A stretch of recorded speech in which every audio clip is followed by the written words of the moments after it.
Hello aspirants, I welcome you all to today's newspaper discussion. आज का पहला topic है regarding caste census, caste count in next census. यह article आज के न्यूज़पेपर में पब्लिश हुआ है।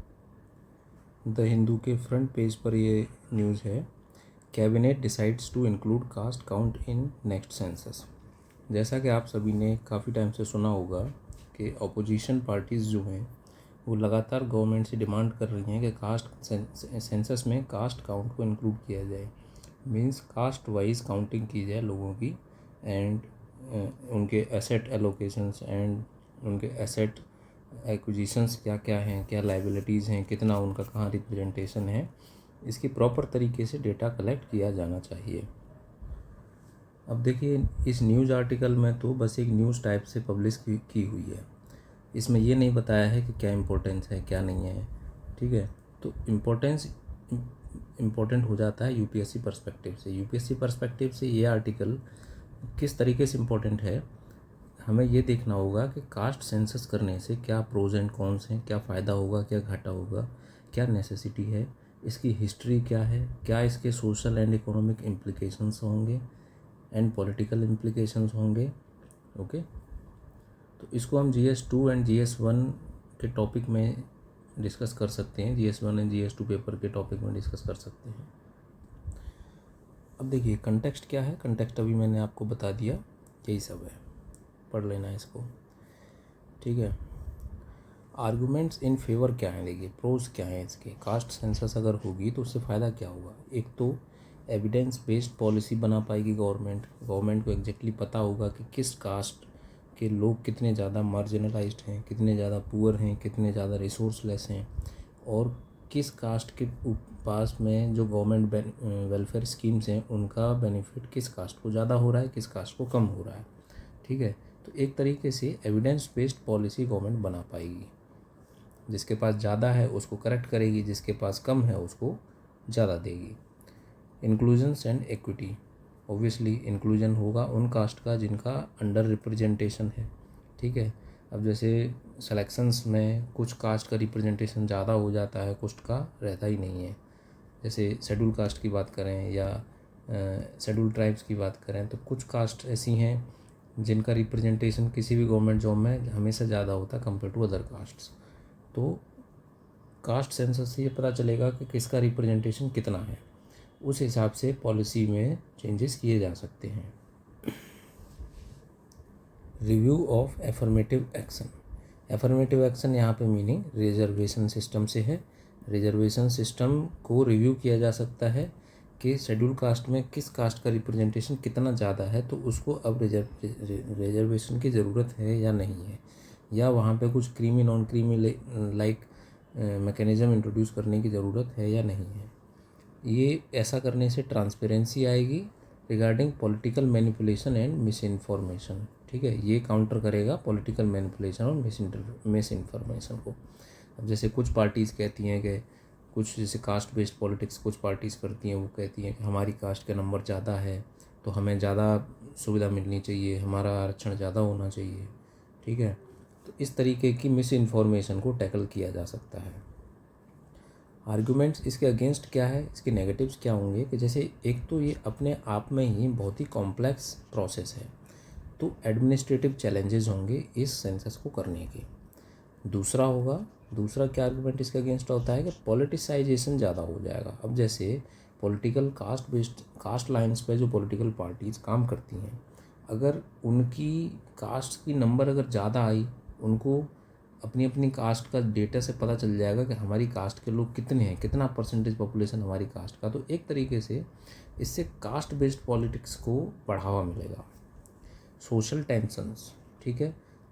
अब अगर लोगों को लगेगा, किसी कम्युनिटी के लोगों को, कि भाई हमारा नंबर ज़्यादा है पॉपुलेशन वाइज लेकिन हमारा रिप्रेजेंटेशन कम है और हमारे पास रिसोर्सेज कम है, तो उससे क्या होगा कि जो कम्युनिटीज़ हैं सोसाइटी में उनके बीच में टेंशन्स क्रिएट होंगे, एक हेट्रेड की भावना क्रिएट हो जाएगी, जिसको हीन भावना जैसे कहते हैं ना, हीन भावना क्रिएट हो जाएगी कि भाई ये ज़्यादा तरक्की करेगा, मैं तरक्की नहीं कर पाया। डेटा क्वालिटी इश्यूज़, अब ग्राउंड लेवल पे किस क्वालिटी का डेटा कलेक्ट किया जा रहा है, जो डेटा कलेक्ट किया जा रहा है वो अपने आप में सही है या नहीं, इसको चेक करना बड़ा मुश्किल होगा। और प्राइवेसी, अब क्योंकि डेटा डिजिटली कलेक्ट हो रहा है, तो हो सकता है वो डेटा को किसी और थर्ड पार्टी के साथ भी शेयर किया जाए या कोई पर्सन उसको शेयर कर दे, तो यहाँ पे प्राइवेसी का एक बड़ा इशू है।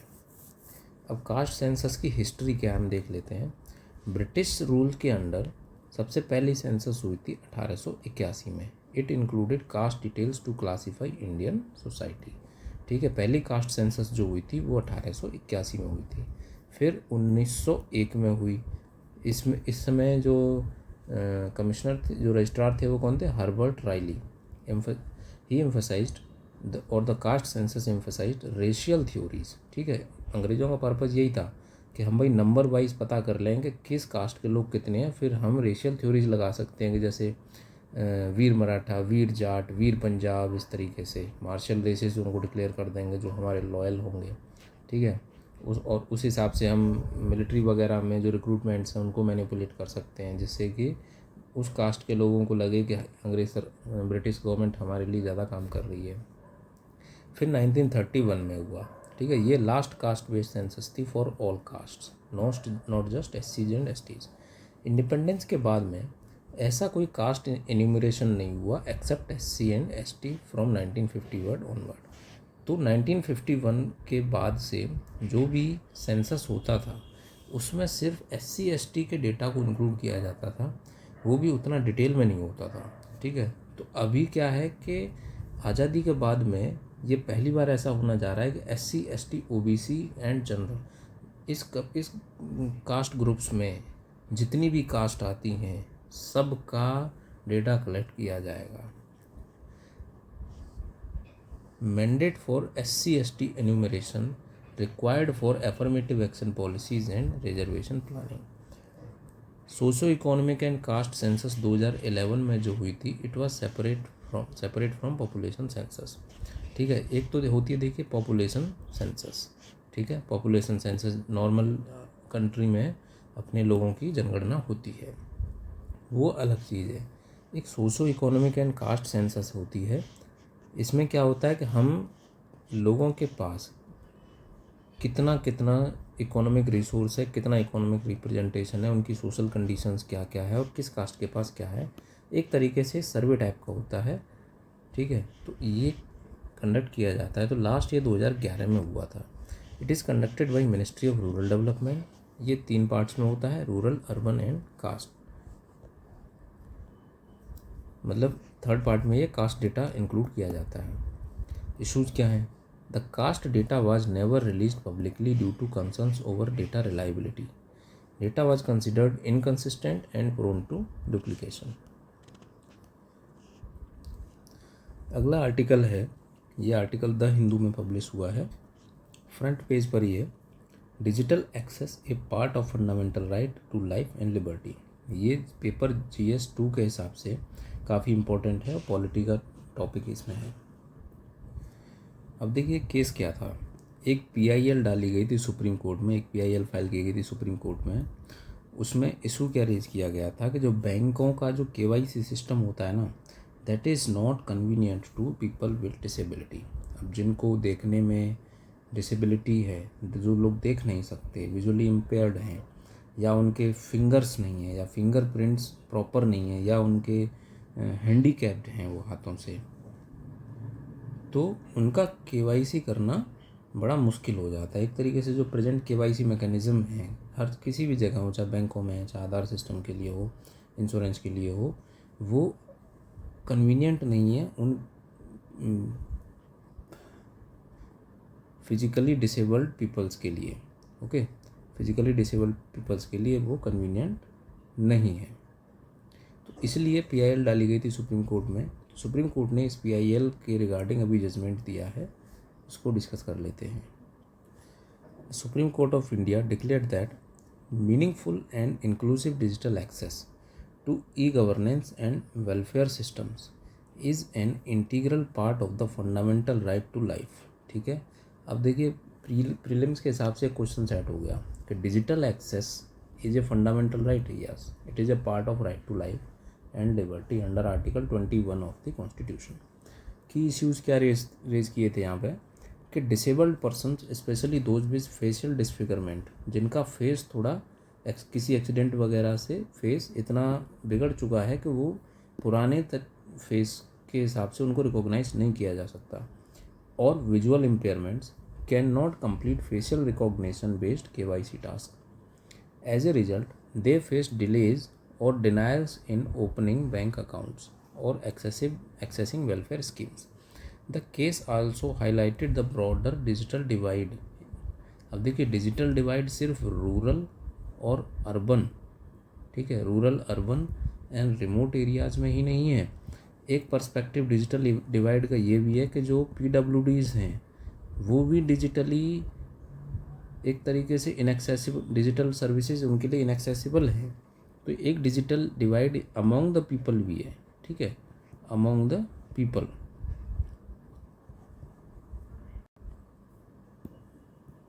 तो ये काफ़ी सुंदर आर्टिकल है, ये काफ़ी अच्छी न्यूज़ है, ये काफ़ी इंपॉर्टेंट टॉपिक है.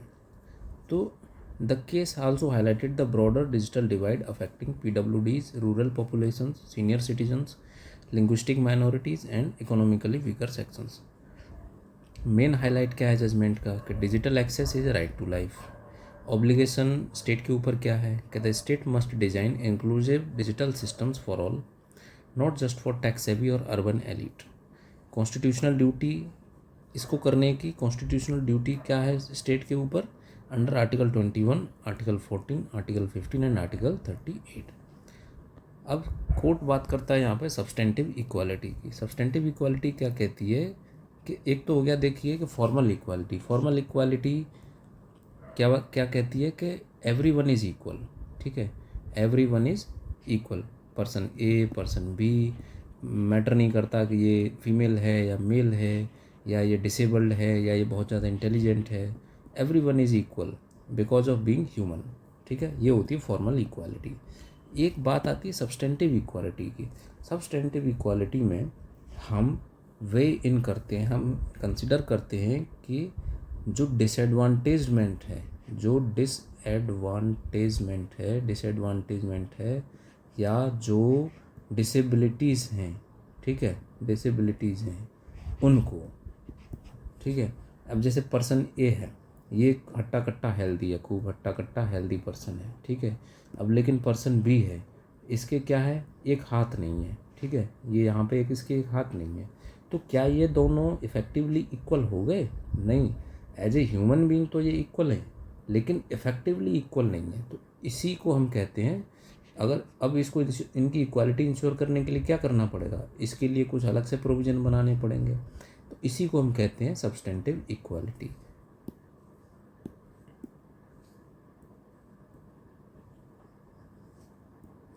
ओके. तो just providing a uniform platform is not enough. कि आपने डिजिटल KYC का प्लेटफॉर्म तो दे दिया, लेकिन वो इनफ नहीं है. उसको सबके लिए एक्सेसिबल भी आपको बनाना पड़ेगा. Systems must be responsive to different abilities, languages and local conditions. अब मान लीजिए KYC सिस्टम इंग्लिश में है, लेकिन किसी को इंग्लिश आती ही ना हो, तो क्या वो KYC नहीं कर पाएगा, है ना. तो एक तरीके से वो भी एक बेसिस ऑफ इनइक्वालिटी तो है ही. डिजिटल डिवाइड अभी हमने डिस्कस किया. डायरेक्शन क्या दिए गवर्नमेंट को कि redesign KYC, ensure assistive technologies to and regional language content in digital platforms, strengthen digital infrastructure, make websites and apps accessible under international accessibility standards. Broader implications क्या होते हैं ये.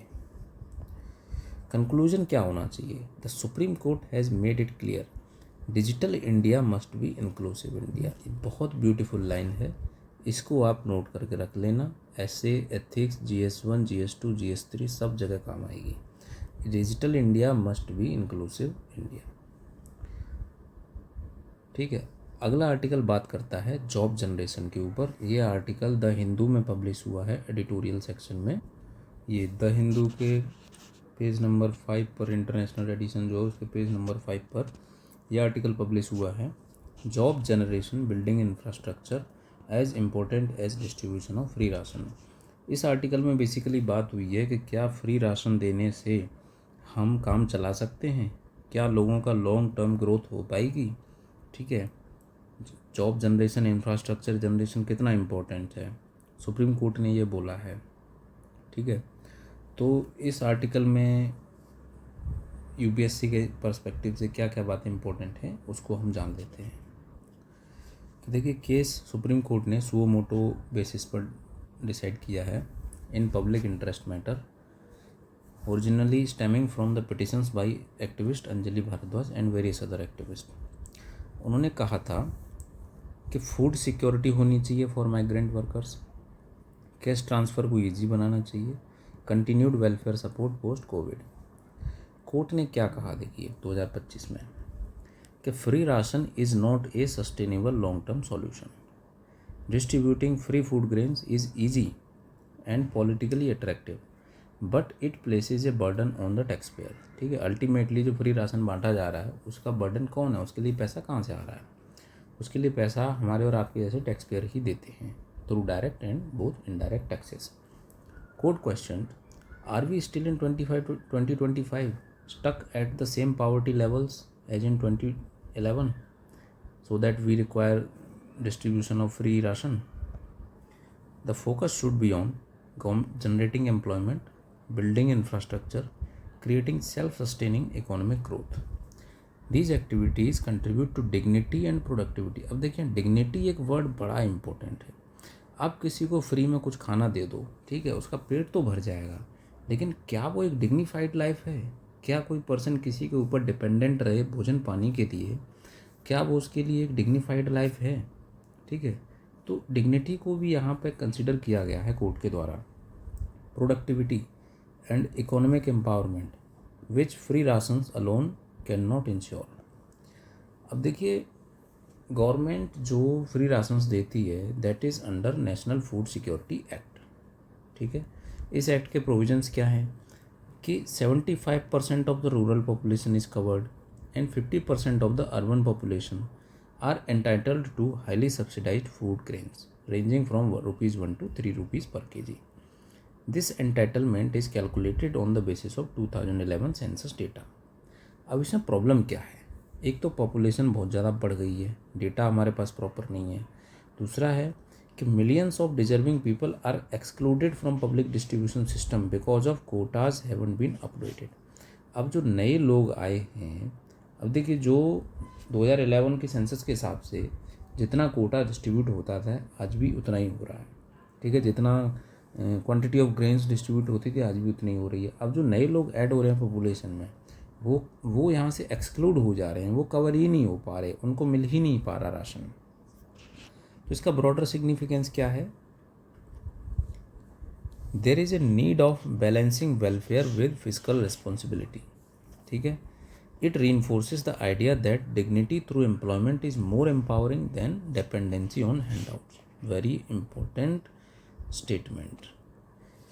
There is a need to modernise welfare systems using updated demographic data, digital ration cards, migrant portability like one nation one ration card. Conclusion क्या है? Supreme court का message clear है, free ration alone is not enough, job creation and infrastructure development are equally critical for ensuring true economic justice. Government कहती है कि free ration के through हम economic and socio economic justice कर रहे हैं, लेकिन ऐसा नहीं है। सोशो इकोनॉमिक जस्टिस करने के लिए जॉब भी होनी चाहिए और इंफ्रास्ट्रक्चर भी होना चाहिए। नेक्स्ट टॉपिक है minimum support price and fair and remunerative price. अब देखिए, एक छोटा सा आर्टिकल था ये आज के न्यूज़पेपर में, मुझे लगा कि इम्पॉर्टेंट पॉइंट तो यही है कि एफआरपी एंड एमएसपी डिस्कस कर लिया जाए। ये देखिए, fair and remunerative price for sugar cane increased. ये बेसिकली शुगर केन के लिए जो पैसा दिया जाता है सरकार के द्वारा, बेसिकली जो शुगर मिल्स हैं उनके ओनर्स के द्वारा जो किसानों का गन्ना खरीदते हैं, और ये पैसा डिसाइड किया जाता है गवर्नमेंट के द्वारा कि कितना गन्ने के बदले कितना रुपया दिया जाएगा, उसको बोलते हैं फेयर रिम्यूनरेटिव प्राइस। तो इससे रिलेटेड टॉपिक जो है एमएसपी और एफआरपी ही बनता है, उसको हम डिस्कस कर लेते हैं कि एमएसपी क्या है। कि MSP is the minimum price that is guaranteed from the government for to the farmer for certain crops. कितनी क्रॉप्स हैं? 23, 14 खरीफ, 6 रबी, 2 कमर्शियल क्रॉप्स हैं like cotton and jute, and एक और क्रॉप है तोरिया। ठीक है। तो गवर्नमेंट गारंटी देती है कि हम इन क्रॉप्स का एटलीस्ट इतना इतना प्राइस दे देंगे। इसको कौन फिक्स करता है? It is recommended by commission for agricultural cost and prices CACP। It is approved by cabinet committee on economic affairs. ठीक है। फेयर एंड रिम्यूनरेटिव प्राइस क्या है? जैसे MSP इन 23 फसलों के लिए है, ऐसे ही फेयर एंड रिम्यूनरेटिव प्राइस गन्ने के लिए है for sugar cane. FRP is government mandated price for sugarcane at which sugar mills are legally required to buy from farmers. Sugar mill pre-decided FRP से कम पैसा किसी भी किसान को गन्ने के लिए नहीं दे सकता। It is binding on sugar mills under Sugarcane Control Order 1966. कौन फिक्स करता है इसको? It is determined by central government on the basis of recommendations of CACP, this committee, CACP. And after consultation with state governments and other स्टेक होल्डर्स। की characteristic क्या है कि statutory and enforceable. Statutory enforceable मतलब लीगल बैकिंग है इसकी। It takes into account cost of production, reasonable margins, recovery rate etcetera. State can offer more over and above FRP decided by the central government. Next article है regarding bonded labour. ये article आज के editorial में publish हुआ है, India's Shem the trap of bonded labour. Bonded labour के reason क्या है, बॉन्डेड लेबर का मीनिंग क्या है, बॉन्डेड लेबर के क्या सोशो इकोनॉमिक इम्पैक्ट्स हैं, इसको हम UPSC पर्सपेक्टिव से डिस्कस कर लेते हैं। पहले तो देखो इंट्रोडक्शन क्या है कि bonded labour remains A shameful legacy in India even decades after it was legally abolished. कभी अबॉलिश हो गई थी? 1976 में। Despite progressive policies, millions of migrants and poor workers remain trapped in forced labor. अब देखिए बॉन्डेड लेबर काम कैसे करती है। मान लीजिए कोई person A, he comes from some state, suppose X, मैं किसी स्टेट का नाम नहीं लूँगा। मान लो स्टेट X से पर्सन A स्टेट B में माइग्रेशन करता है फॉर सर्च ऑफ जॉब या अपने ही स्टेट में रहता है। अब यहाँ पे इसको जॉब तो मिलती है लेकिन job is not very good paying, very meagre wage is given in return of the job. अब इसको कभी भी ज़रूरत होती है मनी की इमरजेंसी ज़रूरत है। अब ये क्या करेगा कि जो ओनर है, ठीक है, जो जॉब दे रहा है इसको, उससे बहुत सारा पैसा उधार ले लेगा। अब ये जो मनी लेंडर है, जो ओनर है जिसने इसको उधार दिया है, ये काफ़ी हाई इंटरेस्ट पर इसको ये पैसा देता है। अब क्योंकि ये ज़्यादातर लोग इलिटरेट होते हैं तो इनको ये मैथ समझ में नहीं आता है, ठीक है, उनको ये मैथ समझ में नहीं आता है। अब ये पैसा चुकाते चुकाते थक जाते हैं, पूरी लाइफ गुजर जाती है, पैसा जो प्रिंसिपल है वो चुका दिया जाता है, लेकिन इंटरेस्ट फिर भी बना रहता है, इंटरेस्ट के ऊपर इंटरेस्ट चढ़ता रहता है। अब फादर अगर पैसा नहीं चुका पाएगा तो वो पैसा उसके बेटे से लिया जाएगा। कैसे? उसको भी मजदूरी करनी पड़ेगी इसके यहाँ, तो इसको हम बॉन्डेड लेबर कहते हैं। This issue contradicts India's commitment to human dignity, social justice and labour rights. Bonded labour क्या होती है वो अभी हमने डिस्कस किया।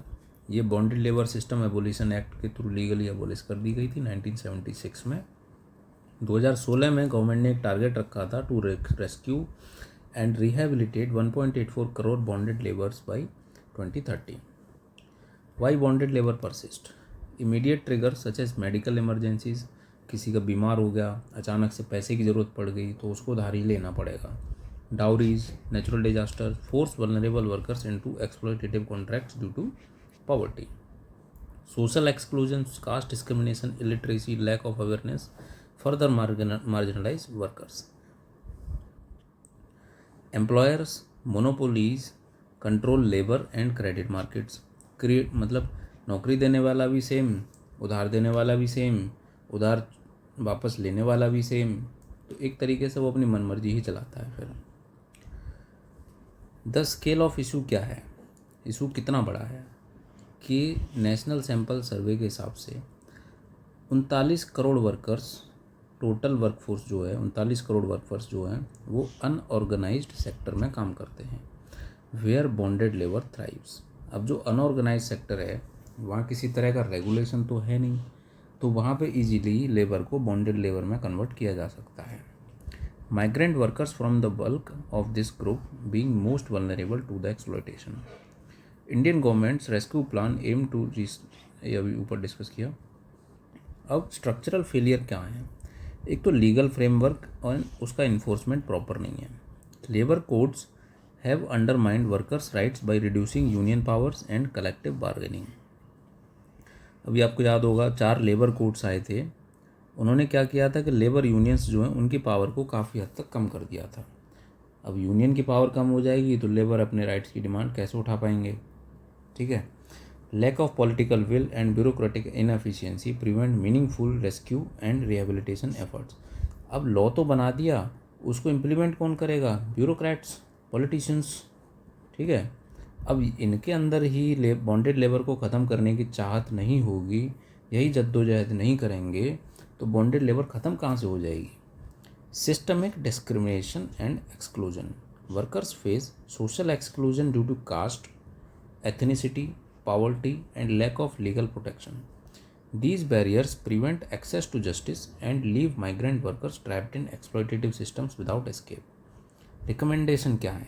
लीगल फ्रेमवर्क को स्ट्रेंथन करो, एजुकेशन दो उनको, अवेयरनेस बढ़ाओ, यूनियनाइजेशन को बढ़ाओ, मतलब यूनियन की कुछ तो पावर्स होनी चाहिए जिससे कि जो लेबर्स हैं वो कलेक्टिव बार्गेनिंग कर पाएँ। मॉनिटर करो अच्छे से मार्केट्स को, लेबर मार्केट्स को, अकाउंटेबिलिटी इंश्योर करो, integrate rehabilitation programmes, address root cause which is poverty and social exclusion and health crisis. Next topic है natural hydrogen. Is natural hydrogen the fuel of the future? ये आज के text and context section में publish हुआ है the Hindu में ये article. ठीक है। यूपीएससी के पर्सपेक्टिव से क्या इंपॉर्टेंट है इसमें डिस्कस कर लेते हैं। पहले तो ये है कि नेचुरल हाइड्रोजन होती क्या है। इसको गोल्ड हाइड्रोजन भी कहते हैं। नेचुरल हाइड्रोजन एक ऐसी हाइड्रोजन गैस होती है जो फ्रीली एग्जिस्ट करती है, which is not chemically bonded in water और हाइड्रोकार्बन्स। ठीक है। ये किसी वाटर या हाइड्रोकार्बन से केमिकली बॉन्डेड नहीं होती है, फ्रीली एग्जिस्ट करती है। ये बनती कैसे है? Through geological processes such as serpentinisation, reaction between water and iron rich rocks, इसको कहते हैं सरपेंटाइजेशन। तो कभी क्वेश्चन आ जाए कि व्हाट इज सरपेंटाइजेशन प्री में, तो ये होता है radiolysis through radioactive rocks, decomposition of organic matter at depth. अभी ब्रेक थ्रू डिस्कवरी हुई थी 1987 में in Mali, which unexpectedly emitted a steady clean burning gas later confirm to 98% hydrogen. India का नेचुरल हाइड्रोजन का क्या potential है? ठीक है। India has favourable geology for natural hydrogen. Ophiolite complexes in Himalayas and Andaman, मतलब हिमालय और अंडमान में है। Greenstone belts in Dharwad and Singhbhum. Hot springs, fractured basement rocks and sedimentary basins in Vindhyan, Gondwana and Chhattisgarh. However exploration is minimal. Exploration नहीं हुआ है इनका, अभी check करना बाकी है, लेकिन ऐसा अंदाज़ा लगाया जा रहा है कि इन लोकेशन पर पोटेंशियल है। ये मैटर क्यों करती है? Natural hydrogen presents a low cost low carbon alternative to both grey hydrogen and green hydrogen. इसको अभी हम डिस्कस करेंगे क्या होती हैं। ठीक है। India has geological promise but needs dedicated exploration, policy incentives and public private partnerships. अब देखिए ये डिफरेंट टाइप्स की हाइड्रोजन हैं, इनको डिस्कस कर लेते हैं। ग्रे हाइड्रोजन क्या होती है? इसको हम नेचुरल गैस से बनाते हैं। ठीक है। इसमें कार्बन फुटप्रिंट अच्छा खासा होता है। नेचुरल गैस जैसे मान लीजिए मीथेन है, तो हाइड्रोजन 4 पार्ट होते हैं, इसमें कार्बन 1 होता है। ठीक है। तो हाइड्रोजन निकाल लेंगे तो कार्बन बचेगा ना, तो जो कार्बन बचेगा वो in the form of CO2 emit होता है। ब्लू हाइड्रोजन क्या होती है कि इसमें इस CO2 को, नेचुरल गैस से जो हाइड्रोजन बन रही है, अगर उसमें से जो CO2 निकल रही है उसको अगर हम कैप्चर कर लेते हैं, ठीक है, इसको अगर हम कैप्चर कर लेते हैं तो ये बन जाती है ब्लू हाइड्रोजन। ये ग्रे हाइड्रोजन से क्लीन होती है। ग्रीन हाइड्रोजन क्या है? अगर हाइड्रोजन हम नेचुरल गैस न यूज करके सिर्फ वाटर के इलेक्ट्रोलिसिस से ही बनाएं तो उसको हम कहेंगे ग्रीन हाइड्रोजन। पिंक हाइड्रोजन क्या होती है? जो जिसमें न्यूक्लियर एनर्जी का यूज किया जाता है। अच्छा, ग्रीन हाइड्रोजन में एक चीज़ और इम्पोर्टेंट है, रिन्यूएबल एनर्जी यूज होती है। पिंक हाइड्रोजन में क्या है, इलेक्ट्रोलिसिस होता है वाटर का, but by using nuclear energy. Turquoise hydrogen क्या होती है कि मीथेन को जला के बनती है through thermal splitting of methane, ठीक है। ब्लैक एंड ब्राउन हाइड्रोजन क्या है, कोल को गैसीफाई करके बनती है। वाइट हाइड्रोजन क्या है, it naturally occurs underground. Yellow hydrogen क्या है, इलेक्ट्रोलिसिस यूजिंग ग्रिड इलेक्ट्रिसिटी, ठीक है। तो नॉर्मल जो पावर प्लांट से इलेक्ट्रिसिटी बन रही है उसको यूज करके जो वाटर का इलेक्ट्रोलिसिस हो रहा है, वाटर का जो इलेक्ट्रोलिसिस हो रहा है उससे जो हाइड्रोजन बन रही है उसको कहते हैं येलो हाइड्रोजन, ठीक है। तो आज के लेक्चर में इतना ही, आज के डिस्कशन में इतना ही। Thank you.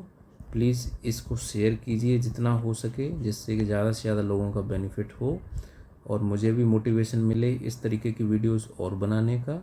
और वीडियोस को प्लीज़ पूरा देखा कीजिए और इसके PDF नोट्स आपको टेलीग्राम चैनल पर मिल जाएंगे। Thank you.